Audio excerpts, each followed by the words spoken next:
So we have cellular respiration of when we breathe in oxygen and we breathe out carbon dioxide. And when we breathe in that oxygen, it gets filtered through all the little things in the lungs, and we get adenosine triphosphate from it, which is ATP, which is basically the air we have, and then fuel in the body is the food that we have, and that oxygen and that fuel then gets sparked in the body, and then we have like a perfect fire triangle for energy, which produces adenosine triphosphate. And when you're done with this process, you're breathing out CO2 as well as water, and mitochondria is where all of this is processed in the cells of the body. Periodic. So the nasal cavity is for your nose, and your oral cavity is in your mouth. And your oral cavity, when you breathe into it, it's like straight into your lungs, and there's not as much time for the air to like warm up and get moisturized. But in your nose, there's a much longer pathway, given the nasal concave, for the air to like circle up and get warmed up and stuff in that warm, moist environment. Your nose also has mucus in it to catch bacteria and protect it from bad stuff. And then you also have hair in your nose, which also is where like the mucus like holds on and has more surface area to collect more things. The adenoids is like your tonsils in your nose, which do that stuff. Olfactory bulbs are the things in your nose which like sense of smell and things of that nature. Your nose is a very warm and moist environment. Your diaphragm is like right here. The pleural cavity is the entire housing area for the lungs, and then the intercostal muscles are connected to your ribs and expand and despand along with when you're breathing with the ribs.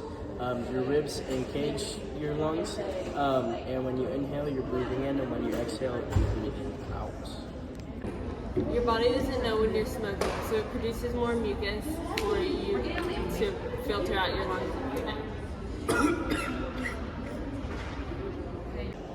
What's up? We're Dude Perfect, and this is the Heimlich. Come here, man. Whoa!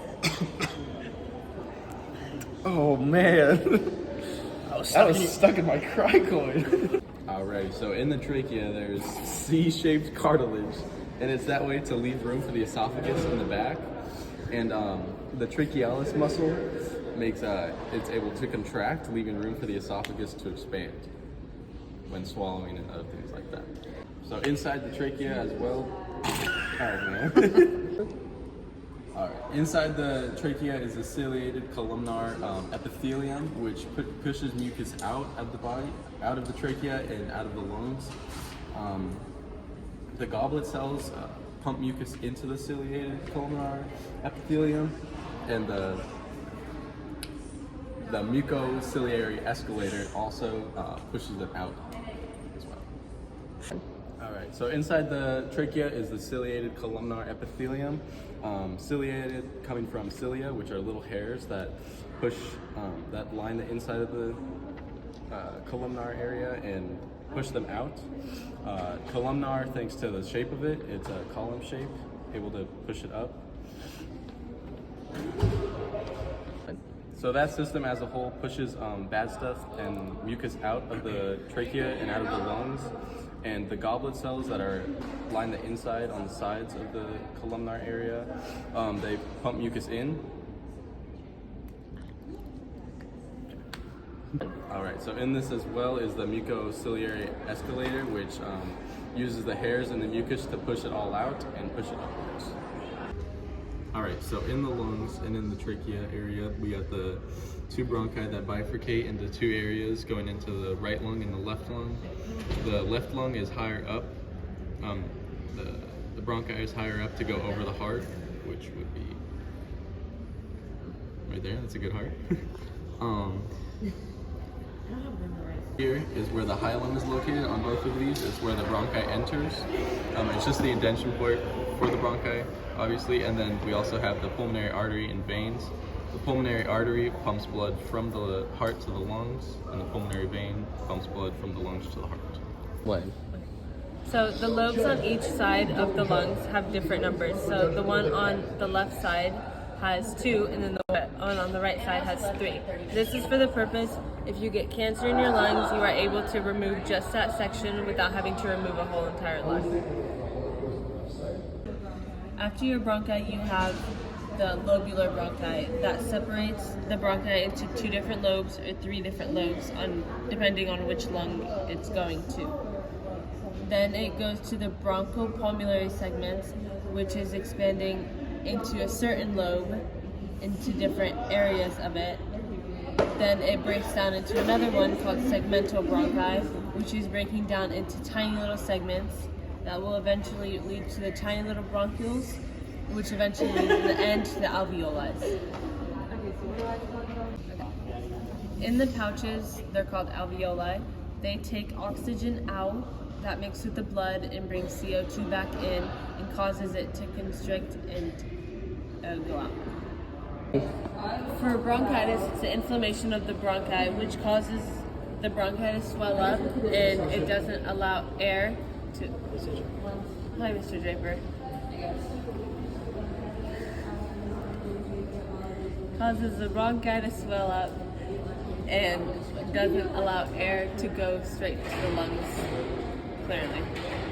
Asthma is when the bronchioles become constricted and it restricts airflow to the lungs, and they become constricted because there is a sort of sensor that senses some sort of bad thing in the air, which triggers less oxygen being needed to go to the lungs, and the body does not want to inhale the bad things.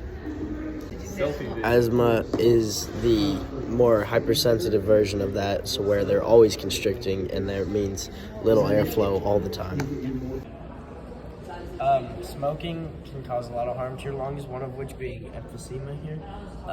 And over time, smoking a lot will cause the alveoli here to rupture, and they'll become very damaged, and they'll converge back into one giant alveoli, which is no bueno. Because the more we have, the better we can breathe, and the less we have, the worse we can breathe. We want them. We want many. Smoking makes the goblet cells here create more mucus, which makes the mucociliary escalator not work as well to push it out of the body. Chronic obstructive pulmonary disease is COPD that blocks the airflow going into your lungs and out of your lungs, which eventually makes your lungs shrivel up and you will eventually die because it is non-reversible. Chronic bronchitis is a long-term disease that eventually, when added to emphysema, it brings up COPD that you can eventually die from. Macrophages are big eaters that eat up bacteria in the lungs to keep the lungs clean. Allergies are when there's little substances in the air, little particles of things that get detected in your nose when you breathe in, and it gets caught up in the mucus, and there's sensors that don't want that coming down your nasal cavity, so it all gets gunked up there in the mucus, and then all that mucus gets even bigger and catches even more of those certain substances that do not want to be taken inside the body. Therefore, you become allergic to them, and you're constantly trying to sneeze out all of that mucus, as well as sometimes coughing up that mucus in your throat when you breathe in through your mouth, where that also gets caught there. When dirt is detected from smoking, the body sends in the immune system, which releases the elastase, and elastase stops the alveoli from stretching, which makes it harder to breathe. Elasticity in the tissues that allows the lungs to function and act as an elastic bag to expand. What is that called? Elastin.